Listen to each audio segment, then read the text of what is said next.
Welcome to Life in the Fast Lane with Matt Tift and myself, Keith Meiger. How you doing, buddy?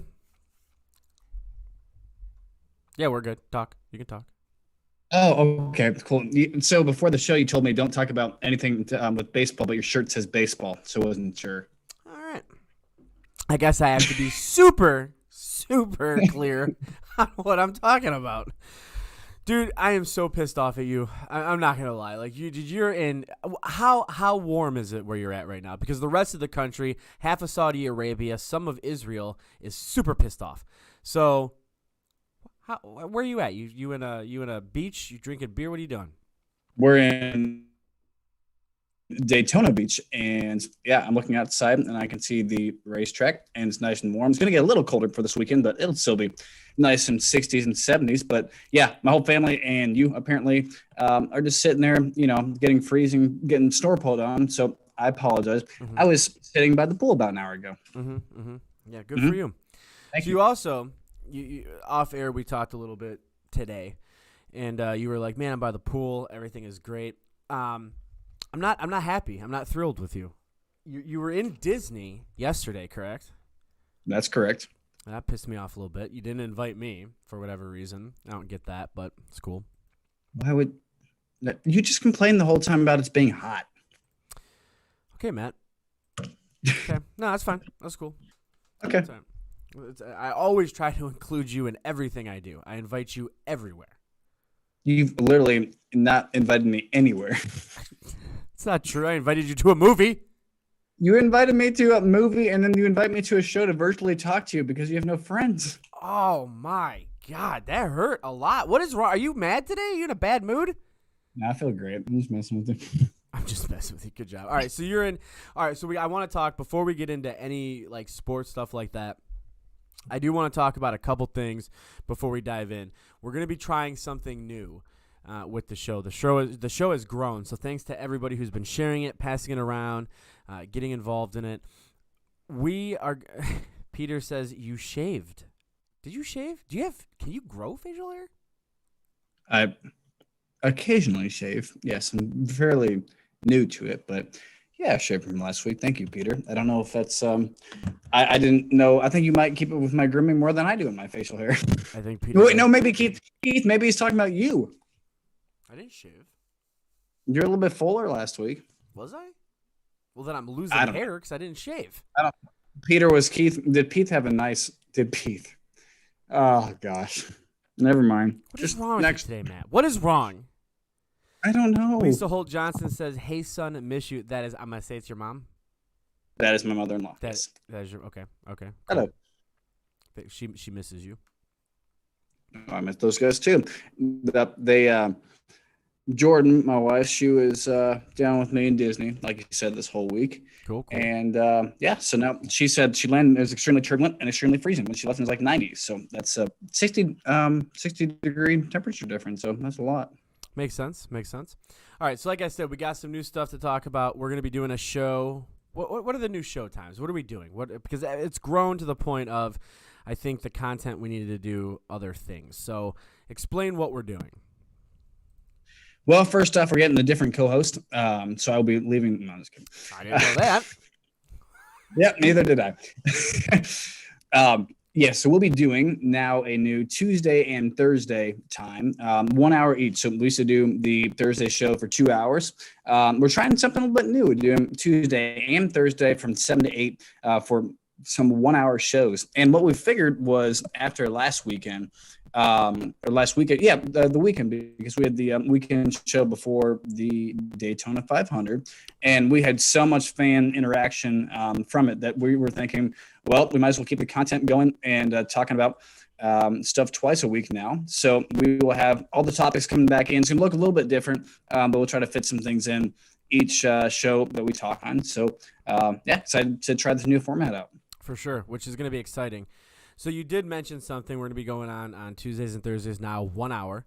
We want fan interaction. I want you guys to talk a lot during the show. We might even try to get call-ins when we can. I think that would be kind of cool too. Get people to kind of call in. Oh, that'd be cool. Yeah. Make it a very fan-friendly type show. I didn't think about that because you're from the radio show industry. That's a good idea. I like it. See? We are friends. What did you talk about when you were on radio show? What sport was that? Politics. The sport of Congress. Yes. Yeah. Yes. We don't talk about that now, though. We're not allowed. Your radio show? I don't have one now. I do this. Oh. I do this with you. Okay. I thought this was a show. If that's what you want to call it. It's getting less entertaining. Let's move on. Okay. Yeah. You just take control, Matt. Go ahead. You tell us what's entertaining or not. All right. So I do want to talk about something because I watched it for the first time ever, all the way through for 10 minutes. I watched. I'm just kidding. That's about how long it lasted before the rain came. Yeah, well, I mean, that was kind of a surprise to me, too. But Daytona, my friend, Daytona, how did it go? Because I did watch it, and we do have questions, and you can answer some things, and I'm sure there's other people who might have some questions in on it. How'd it go? Because you guys explain what happened. Sure. So, yeah. So we started the race 38th, and it went really well, exactly to plan for a little bit. We knew we were going to have quite a few wrecks. This new rules package, I say new, but it's been the last 2 years, has really given the super speedway races a lot of big moments with blocking and changing lanes and aggression, which has led to more excitement, but also more wrecks. So our plan was to hang back a little bit, try to make sure we weren't in the mess. And sure enough, lap 14, I believe, the big one came and wiped out, I believe, 16 cars. So we were able to miss that. And then right after that, the rain was halted for, I think, 6 hours because of rain. And I thought for sure we were going to Monday to race it. But we got the race back in on Sunday night, and we got back going. We were doing really well. Our car was in the draft, was doing awesome. Unfortunately, when we got back going a few laps later after pit cycle, there's a piece of debris on the racetrack from one of the damaged cars from the 24 car, and it came up, it hit the 00 car, and that got his tire down eventually. But when it did that, it also hit our roof. So it actually busted something in the roof that made us have basically what we call like a wicker. So a big panel that made us have a lot of drag and kind of like a parachute for the car. So we came home 23rd, which is great, but definitely could have been a little bit better had that not happened, because we had a car that was doing really, really well the first part of the race. So hopefully, with that said, we go back to our next super speedway race and carried on. But for a first weekend deal, if you had told me coming out there with the top 25, I'd be ecstatic. Of course, that's always the planner, the business guy. I mean, then the competitor comes back in and goes, crap, we could have been maybe we could have been 15th if we didn't have that happen. So That's just the racer in me, and that guy's never going away, whether it's behind the wheel or on the pit box. Which is awesome, and you are a competitor, and I don't think people fully understand. This is, I told you before I was going to watch it. I was going to, I didn't really understand a lot of NASCAR, and I still don't understand a lot of it. But watching Daytona, I guess, was probably the best experience to try to learn as much as I possibly can about it. So if you can kind of explain it a little bit, like I didn't watch any of it, that would be great. Explain what part? All of it. No, we need a 4-hour show. Oh, okay. No, but so explain. What's funny though, this weekend we're back in Daytona again, and we just released our Motorsport Games car. It's a red, white, and black car. Looks awesome. And Scott Heckert, my buddy, is actually driving for us. He's been teammates with myself with BJ's team back in the day, so I'm excited to see that. But we're back at Daytona, but this time, Keith, we're actually racing in the road course, so we go left and right.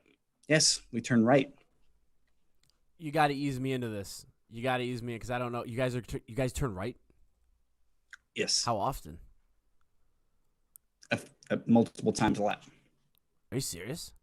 So the Daytona track that you watched on Sunday, we're going inside it. So we go on the big track, and we turn left and we go the inside. Then we do a bunch of squiggly lines and like U-turns and stuff. Then we come back out to the big track to go again, then go off the big track, then come back on the big track. Then we go on the big track for turns 3 and 4, like on the NASCAR, like the one you watched last week. Uh-huh. Then we go off the track again. Then we go on the track again, and then we come to this finish line. And we do that like a bunch of times. You guys are getting crazy out there. It's getting a little out of control, man. Wild, right? Yeah. It's getting a little out of control. No, I watched it, And I do. There are questions that I have that I'm sure other people who haven't watched NASCAR had before. There was a rain delay. Crystal, Jason. Oh, I like these people. Crystal, Jason. They're in the chat. They said they're late. They're not late. You're never late. You're fashionably tardy. Yeah, tardy. Fashionably tardy. Patricia Turner is also in the chat. There's a lot of people in the chat. David Morgan, interstate parking lot going at 200 miles an hour at Daytona. Peter's excited about the road course. Patricia Turner put heart emoji, thumbs up, and then praying hands.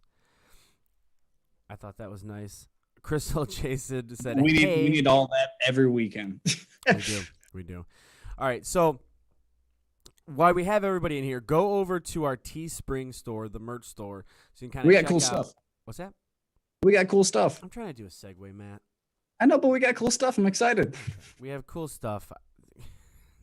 Tyler's laughing. Go over to our Teespring and check us out. The link will be posted inside Facebook as well as inside Twitter. So check us out. Buy the merch if you like us, if you care. John Walter says, what's up, Matt and Keith? What's up, man? Good to have you guys in. Everybody, it's great. I love it. So, moving on. I don't understand how, because we were talking before. We were actually talking during it, and I was trying really hard not to bother you during Daytona, but I just didn't understand stuff. So I was like texting you. You would get back to me when you could, because you were probably, I can't imagine not freaking out. Slightly preoccupied, we'll put it that way. Right. So, but one thing I don't understand is, how does the pit work? If you're lapped or whatever, like if you go to the pit, explain that to me, because I just didn't understand it, especially when it happened with you guys. If you're lapped down? Yeah. Okay, so under caution flag, when there's debris or a wreck or whatever, right, the whole field slows down behind the pace car. So there's two chances to pit. The first time is for lead lap cars, so lead lap cars only can pit. The second time is for only lap down cars. So you could be 1 lap down, you could be 400 laps down. Doesn't matter. Just lap down cars pit the second time by. Now, something that did happen to us was we came down 1 lap early before the rain delay came on. And because we went down early when pits are technically closed, that is a pass-through penalty or under green, or that under caution, that is a drop to the rear penalty. So we did it because we were playing off a strategy, because we were fueling up them. They were coming back to top off to have more fuel for the next run. At the very end, it's like when you're at the gas station, you're trying to squeeze out this last little pumps in there. Right. So we did that on purpose. But, so the first time is lead lap cars. The second time is lap down cars. Okay, so that part was super, super interesting to me, because there was a time where I was watching it, and I noticed that BJ went to second. Yes. And I texted you, and I'm like, dude, what is happening? I'm like, what? Like, your guys are in second place. Like, this is amazing. I was super, super thrilled and excited. Yep. But you knew what was, like, you as a racer, you just knowing what you know about the sport, you knew certain things were going to happen. Yes. So you were trying to tell me. Go ahead. In that cycle, we were still on the lead lap, so we were a lead lap car. So the whole field came and pitted. We did not pit. That was during the big wreck.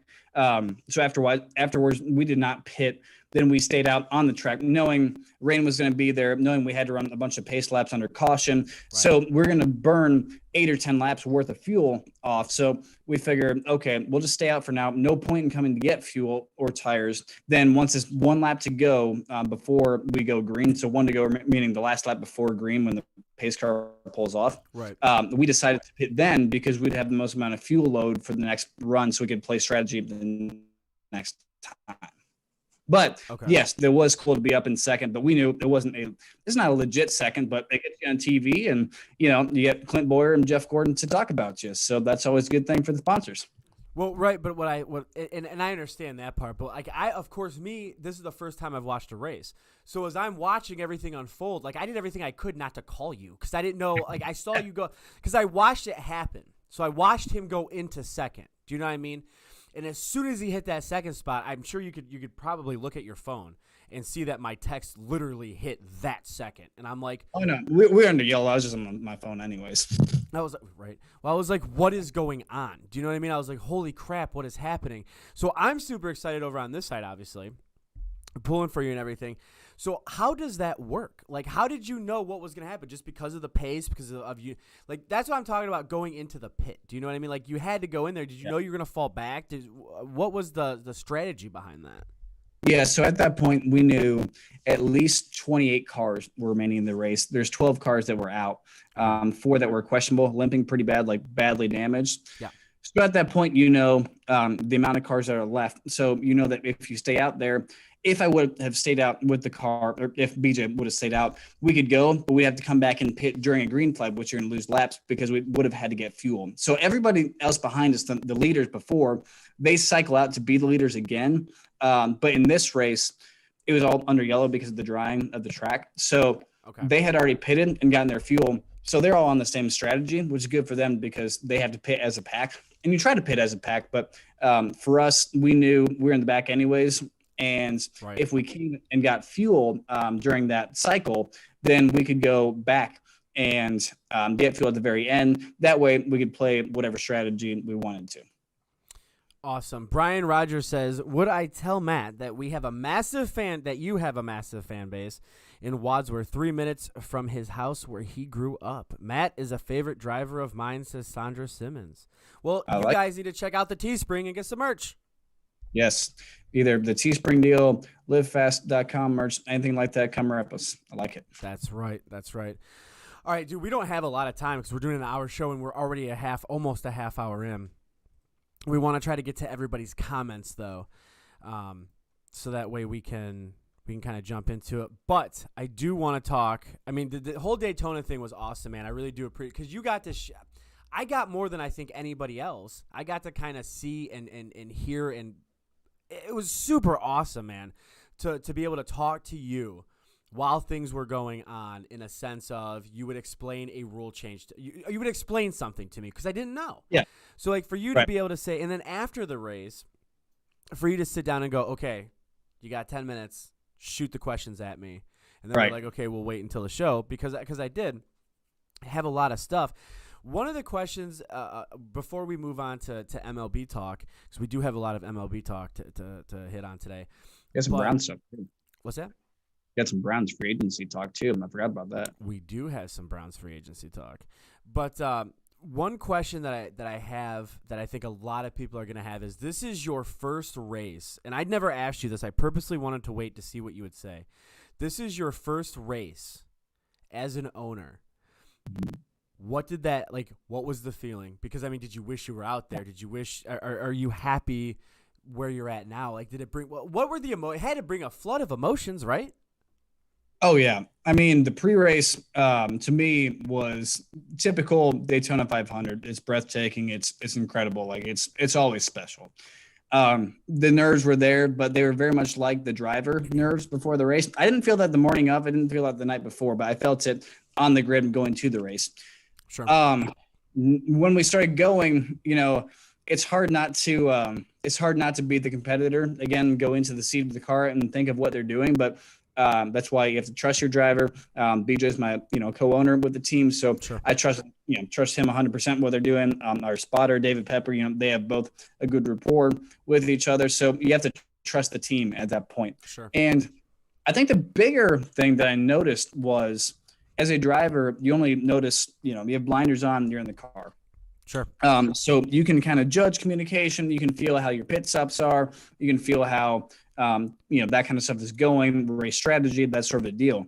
It was very different because from the race owner's perspective, I've never sat on a pit box for a race in the Cup Series. Now, I have for the Xfinity Series before, but it was very cool to see just different aspects, good and bad, of how the team operated from the, kind of 1,000-foot view to see what things look like, because sure. I haven't had that opportunity. I know how a team should look and run. And that was a very cool opportunity because I thought for our first week, we did a great job.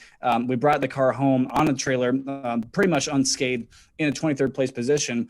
And that's a really big accomplishment just to make it there, one. But then you see all the lap times, you see all the stuff that goes on, you see all the data. So there's a lot going on that you don't get to see when you're actually just driving the car. This is a totally different, more immersive view of the whole deal. So that was really cool. Right.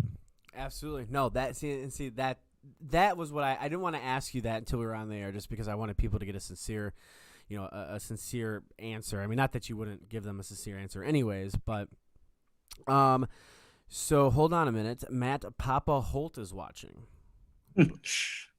Hello. Well, hey, I do have a question for you though, Keith. Sure. What did you think? Because this is your first. I mean, I know there's a big rain delay, but what was your thoughts? Because it was actually a very weird Daytona 500. So it's basically run backwards because of the rain delay. So normally, like the kind of calm driving at the end of the race is normally seen in the beginning to middle of the race. Then the wildness comes out at the end. This was wild at first, then kind of calm, then kind of ramped up back again.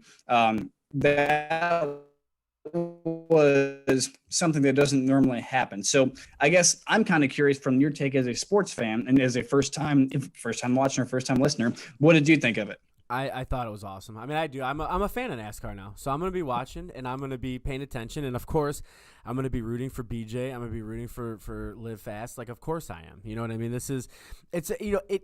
Well, no, that. Oh yeah, do you? What if I'm not? Mm-hmm. I think so. I don't know. What if I'm okay, different? because the reason I bring that up is I want you to check in on Sunday, and all you guys too, on Sunday at Daytona this time, because it is on the road course. So look at it, because it is such a different style of racing from what you just saw. I really want to get your take on that, because Sure. It's so different. So I'm curious to see next week what your different takes are from Daytona 500, giant pack and gaggle of cars going around, to road course racing, which we actually have a road course specialist, my buddy Sky Hecker, driving the car this weekend. So BJ and I will be on the booth or on the box. So it'll be pretty neat to see with road course specialists in there, giving our team the best shot to do well this weekend. That's awesome. So, Brian, we're going to take one more question. Brian Rogers says, do you like being an owner, or is it more stressful? Oh, it's certainly more stressful, but I like it more. Yeah. I love driving, love every bit about it. But being an owner is a lot more rewarding, because you see the fruits of your labors as far as the business side, the people side, everything you do in there. And, we were thrown into the weeds here with starting, really 60 days ago or whatever it was. I mean, it wasn't very long ago that we just announced this deal, Sure. let alone had cars. So the cool thing for us was, like, even during the race, our car was quicker by itself when it had no draft help than it was, say, on practice day. So you see the improvements going on. Beyond that, I think the bigger deal on the stress side is because you have that growth that you want to have in the team, just like a business. So you want to be you look at so many tiny little things that add all up to be big things. And that's something that I've never seen as a driver before. But it makes your priorities higher and what you need to do and fix, and also enjoy it when things do go right. You're like, man, we look good with this. Our car looked great. Our guys look great. Like, it was a great debut for us, and we were there to compete, and we were there to race, and that's a big accomplishment for a brand new race team. So Sure. That's something we can't take away from ourselves, is that we did to go there and did our best to get down to the track, and we executed and improved every single day, and that's awesome. Yeah, no, for sure. I dig it. I like it a lot. All right, so we are only doing an hour show. We're at the bottom of the hour now. We're going to take a quick break. When we come back, we want more. Of course, we want the fans to come in. But while we're on break, go check out Teespring, the merch store. Check out our Patreon. You'll get to see some behind-the-scenes stuff for us. Matt, you're on Cameo too, right? I am on Cameo. You can book me on there. Because I'm about to be on Cameo too, because I'm associated with you and Hillis, which is weird. Wow. No one's going to buy it. Good. My Good mom's for not you. going to buy it. Will you They'll buy it? No, I'll just FaceTime you. Cool. Yeah. All right. I like that. I like it. We come back. We're gonna jump into some MLB talk, a little bit of NFL going on. And are you gonna do a TIFF bit today? Oh, I could do a TIFF bit. Yes, I'll do a TIFF bit. I want to hear a TIFF bit. I want to hear it. All right, guys, we'll be right back. Don't go anywhere except for the Teespring website to check out our merch, and the Patreon to check out our Patreon, and which is not an Only's fan. And then share this page everywhere you could possibly share it. I don't care if Facebook kicks you off. Neither do you. Just share it, share it, share it. We'll be back, guys. Don't go anywhere. Hey, man, picture.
Welcome back to Life in the Fast Lane with Matt Tift and myself, Keith Migra. We got a good show today. So far, we're only doing an hour, but the half hour already flew by, right? And that was like super quick, super fast. So I want to talk about baseball, MLB.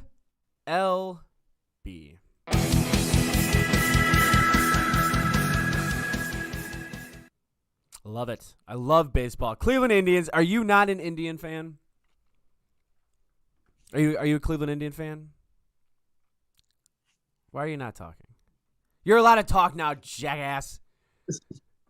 You told me before the show I can't talk when you bring in baseball. Only so the slide could play. Oh, I can't see the slide. What? Keith, I can't. All I can see is you. I can't see the slide. I'm on a Zoom. Obviously, if I start talking, you can start talking. But that's what you told me when you start talking not to talk. Did I say that? Yes, that is exactly. I did not say that. You explicitly told me when I say the word baseball, do not talk. Well, then when I say other words outside of baseball, where are you going? I'm leaving. You're not leaving. We got a show to do. I'm sitting on my hotel table here. What do you want me to do? Get a green screen. That's what I want you to do. No, don't get it. He's going to put the green screen over him. He's going to disappear again. We're going to Harry Potter it up. It sucks. Oh, that's right. The chroma key isn't on, so it's not going to mess up. All right, so baseball. Did you hear the big news? Mm-hmm. Shane Bieber got COVID-19. Oh, he did? Yes, so he is not at camp right now. But team president Chris Antonetti said that he has very, very, very mild symptoms. So are we talking about like camp or spring break? I mean, not spring break, spring training. I know you just got out of high school, so spring break is probably on your mind. But we're talking about training camp. We're talking about pitchers and catchers reported yesterday, except for Shane Bieber because he got the Rona. That's too bad. Do you even care? Okay. He's like one of the two players we actually decided to pay.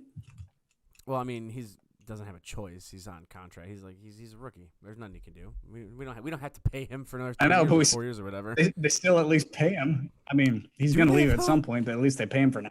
I wonder what Shane Bieber. I feel bad. I don't want to shout it out because I mean, who knows? Shane Bieber might come on the show one day, but I don't want to shout out his personal stuff. But the other thing is I don't know how you feel about this, but we're signing people that I don't feel we should be signing.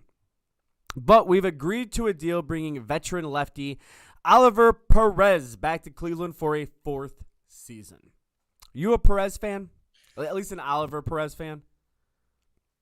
I mean, yeah, but would be cool. I know so we signed Perez. We got Jose Ramirez at least. But what would have been really cool is, what's his name? Lindor and Cookie Carrasco. Those guys would have been nice to keep. I almost feel like with them bringing back Perez and also Santana left too. Well, he didn't leave. He got kicked the door the second time. I almost feel like they were trying to tank so hard and bank so much off the team that the MLB stepped in and said, you have to go find somebody that's not a rookie that you have to sign because it was getting bad, like really bad. It's still bad. Sure, it's still bad. But how – I just don't understand that. You go from being a playoff team, almost, what was it, 3 of the last 4 years, even with COVID shortened season, and then you just go, we're in tank. We're good. We're going to do this. Right, but I mean, so we all know it's the Dolans. They're not going to spend money on something. But I did a show yesterday with the We Like Sports guys, and something kind of like I don't know, something kind of clicked with me for a second. I took the stats from Lindor and compared him to the stats with Jose Ramirez. And I've said this for years now that we knew we weren't going to be able to keep Lindor, so we needed to build around Jose Ramirez. I agree. I think Jose Ramirez is a better player at the plate. I think he's more clutch. I think he has a better chance of staying. I think we would probably have a better chance at keeping him. So I don't see why we didn't really technically build around Ramirez, but it goes back to show that last year during the COVID baseball season, the Rona season, that there was some problems with Lindor. 8 home runs. Yeah, no, he was batting terribly for a long time. I don't know what the deal was, if it was out of a rhythm or what it was, but he definitely wasn't as great as he was before. But like, I don't know. It goes back to guys like you have Michael Brantley. You have people like that you had in the past that you still could have played to play a veteran role. Someone like him, I feel like, could mentor someone like Lindor in there. It's almost like the quarterbacking thing. You have someone who could come in and do that. Obviously, you're right about building a team around Ramirez, but I don't disagree with them getting rid of Brad Hand. I don't disagree with them getting rid of Hand at all. Like, Hand is gone, and I'm fine with that because – Hand is lights out during the season, but then we always had the same damn problem in Cleveland. Everybody's lights out during the season. We get to where we need to get to. We're a small market team, yet we dominate. You know what I mean? I mean, we really, really do. And then we get into the playoffs, and we can't overcome natural bumps and problems. And a lot of that has to do with the fact that we are focusing. I believe we focused all on Lindor when we knew he was having a crap season. So we knew he had a crap season. Granted, it was a Rona season. I understand that. I get that. But we're dealing with players. He still played, 55 games? Yeah, but still, it doesn't matter. We're dealing with players who are asking for a ton of money. I mean, just an absolute massive amount of money, and they're not performing. And then we're yelling at the Dolans going, oh, why aren't you paying? Why aren't you paying? Even though it was a Rona season, he still didn't perform for the amount of money that he was asking for or wanted or believed he needed. And we're still sitting here complaining at the Dolans that they didn't pay this man when he really didn't perform like Ramirez did. And I just don't think that moving on from Lindor is something we were going to have to do. We were going to have to be prepared to do it anyways. As Cleveland fans, we knew it.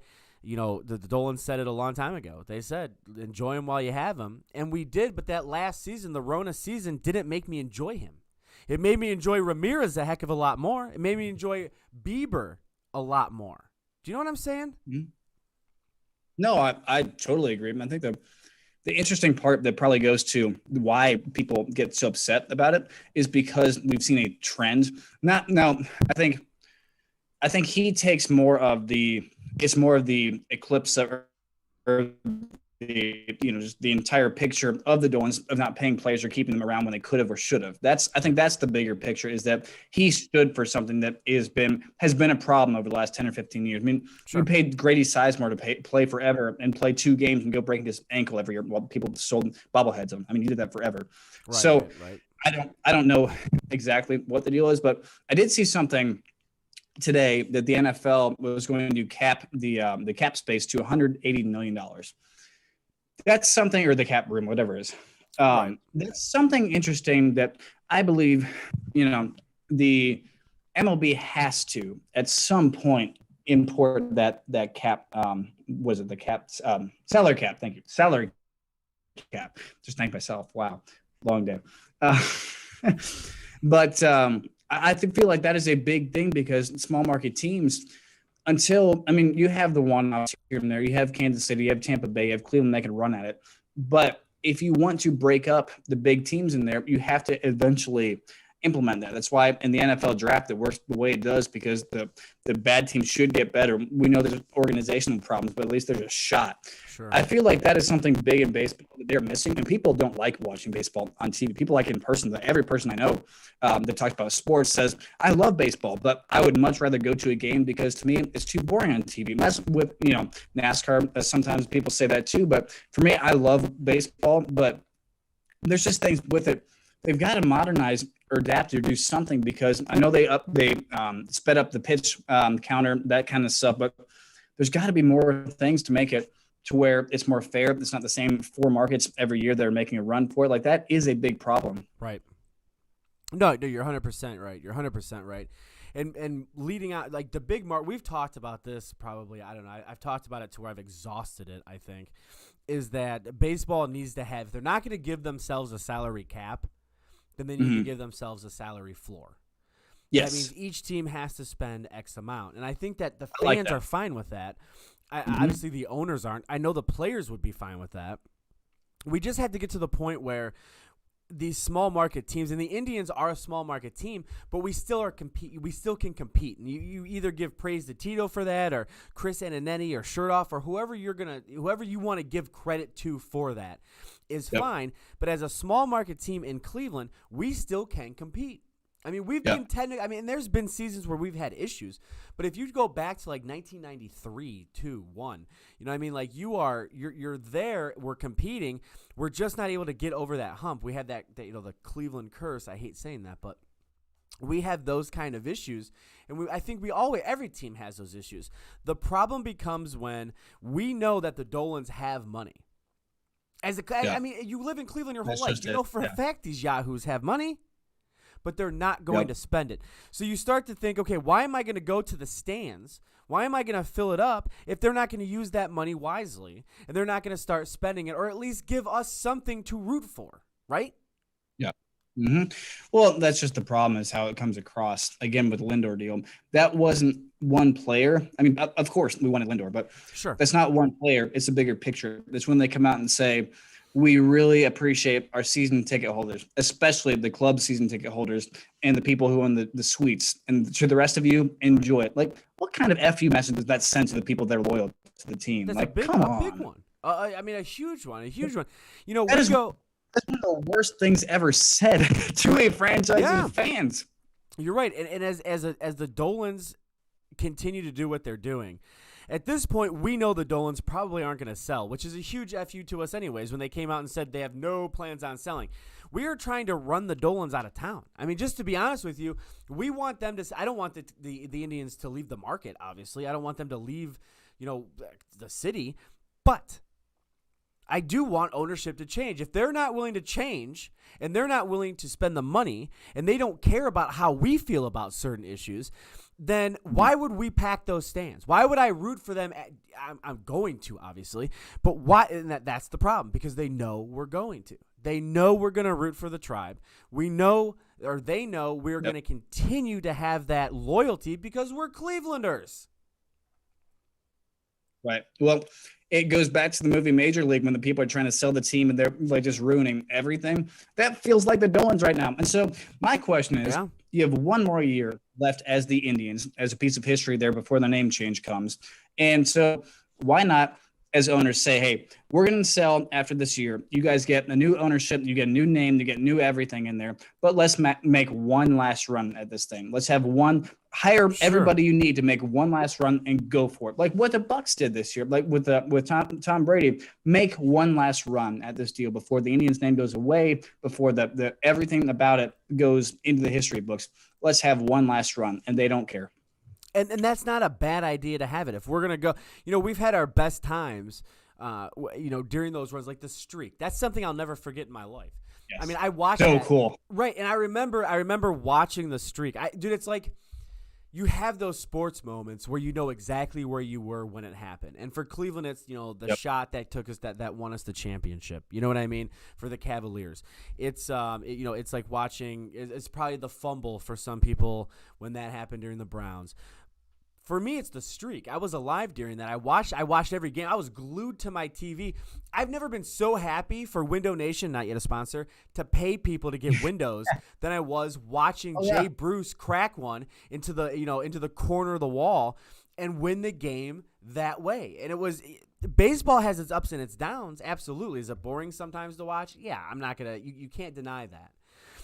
But the problem is that the Dolans. They tried to make a powerhouse team by spending $10 and expected the fans to be okay with a losing season year after year after year. You're an owner now.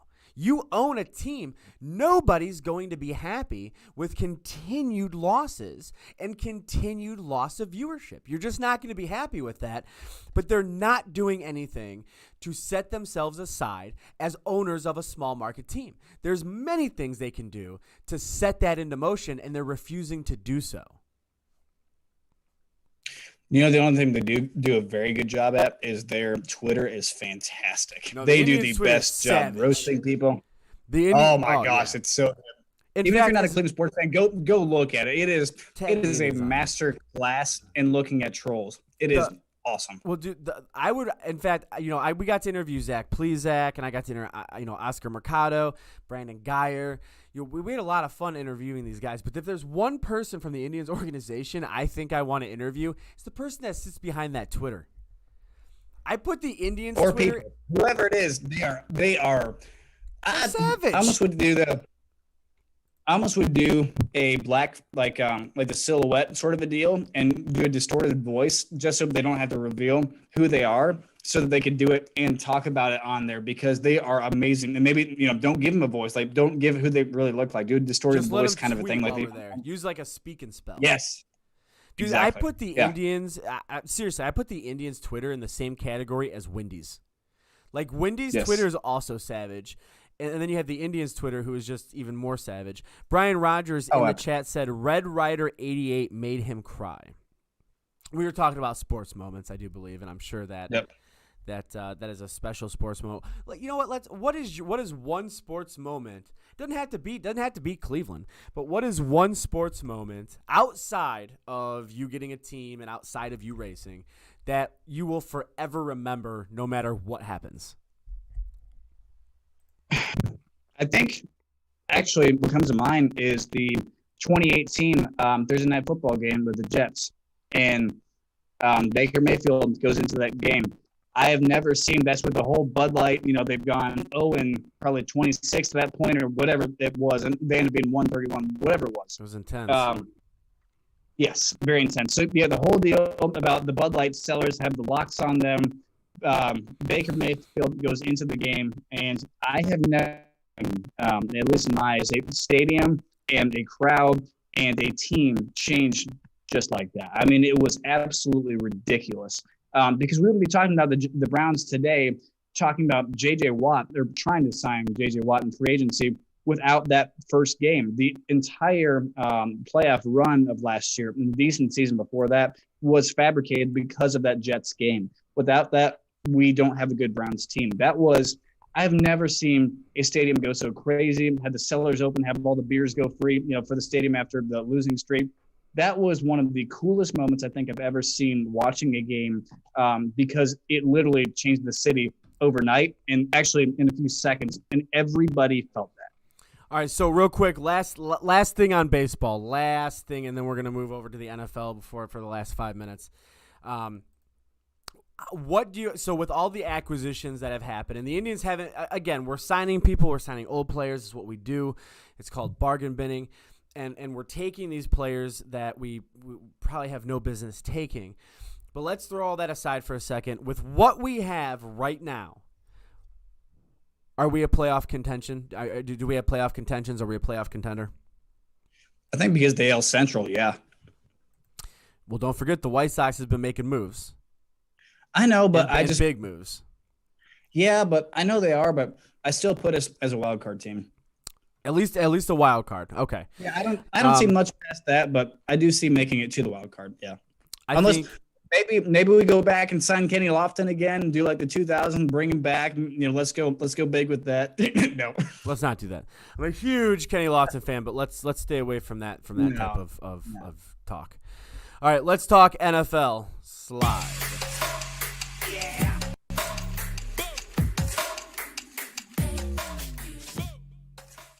J.J. Watt, my friend. Mm-hmm. J.J. Watt. What do you think? Do you think he's coming here? Do you think Sir Yacht, the captain of the boat, is right?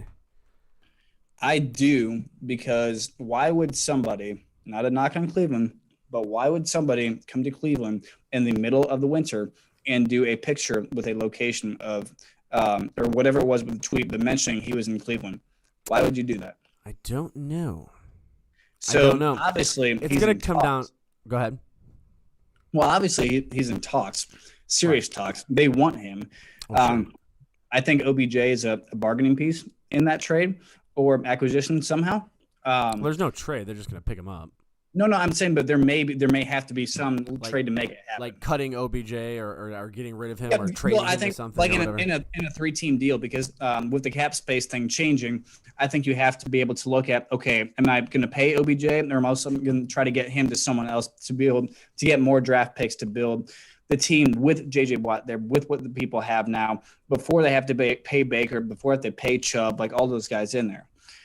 So that being said, JJ says he wants to be with somebody who has a great defense. That's us if we get a little bit of help. Sure. He wants to be with somebody that's a Super Bowl contender. We have a Super Bowl contending offense, not a defense. There are a couple key players like him away from becoming that. But this is also not a knock on Oliver Vernon, because him in that position, he was on fire. So I don't know what they do with him, but certainly if you can put him in a secondary position or slide him over or something like that, that is a big, big plus to that defense. Then they just need one more good corner. Then all of a sudden you have a stout defense, probably a defensive tackle as well, like a rookie there. But it is exciting that this is one of the first few times that you see a free agent, a big name free agent veteran that wants to come to Cleveland, even entertain it. I think that's a big, just a picture of what's changing with the Browns, which is pretty cool. Which is huge. You're right. That's a huge point. We're no longer a laughingstock. Do you know what I mean? People are always going to, what was that idiot that said same old Browns or Browns with the Browns or whatever that moron said? Was that Juju moron? What's his name? Is he the one that said that? I don't think his name anymore because he got, kicked out of the arena and stomped on, but, He's a punk. Like I've never been a fan of idiots.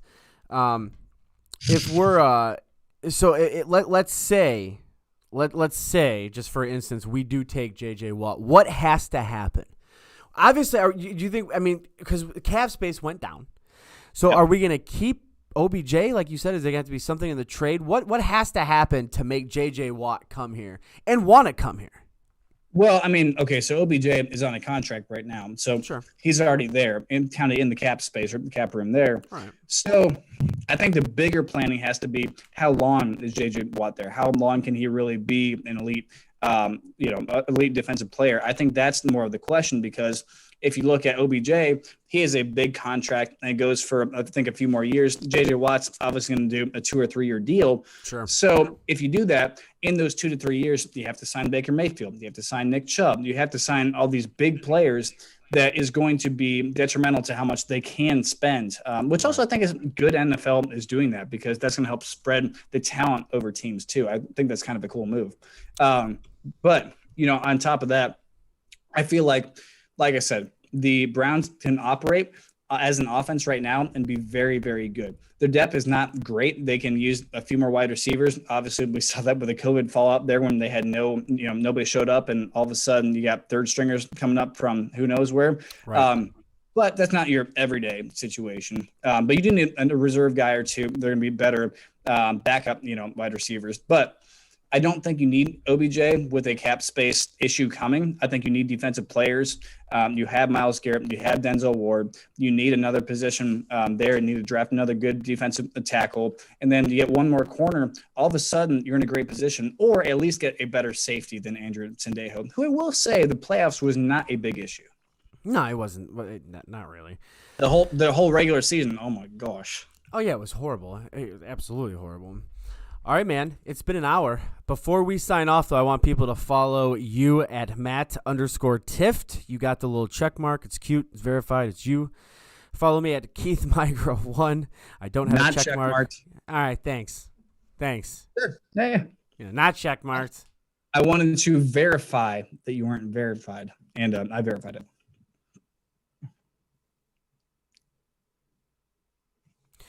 Make sure you check out the Teespring.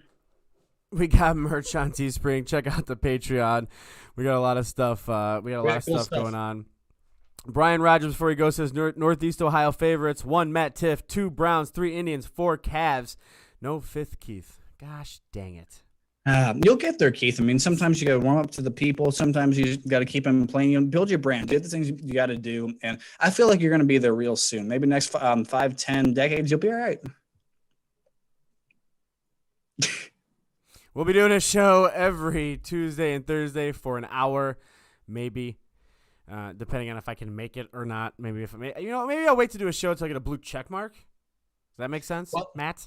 Let's verify if you'll do that. But I mean, I already am, so I verified that information. Makes me mad. All right. No, seriously, guys, check out the Patreon, check out the Teespring, check out, make sure you look at the little blue check mark Matt has next to his cute little face on Twitter at Matt_Tift. Follow me at Keith Migro1. We're gonna have a lot of good stuff coming up, for the next weeks to come as we grow the show. Several weeks. We're gonna see how it goes, see how it plays out. Please, guys, if you could share everything at all. Not everything at all. Just share everything all the time, I guess is what I was going for. Well, and the other thing, too, is my mom asked about this. So, yes, we are on all these streaming platforms. So make sure you share those and check them out. And, we do talk about pop culture on the show, too. And next week, I think we talk a little bit about the Free Britney movement. So I watched that. No, time out. Hold on a minute. That was a good documentary, wasn't it? It was a good documentary. It was absolutely good. Fantastic. I don't think she's as crazy as everybody said she was. I think the media did it to her. It actually seemed logical. I feel like I would have done the same stuff. Dude, right? Oh, my goodness. We have common ground. Common ground finally, the Free Britney movement. But it worked. She's going to get her estate back, and she's going to be able to shave her heads again and all that other cool stuff. That's not what they're saying. Oh. She had another cryptic message today, so we'll come back on Tuesday. So you're catching on the cryptic message on Instagram too. Hashtag Free Britney. Hashtag Free Britney. We'll be back, guys. Thanks for tuning in. Check out the Teespring. Check out the Twitters. Check out the show. Share, and we'll be back next week. And when you look at the sharing there, we still live? We still going? We are still live and still going. Okay, good. Well, just think of hitting that share button, hitting it, and maybe just say, hit me, baby, one more time to the last special person on there.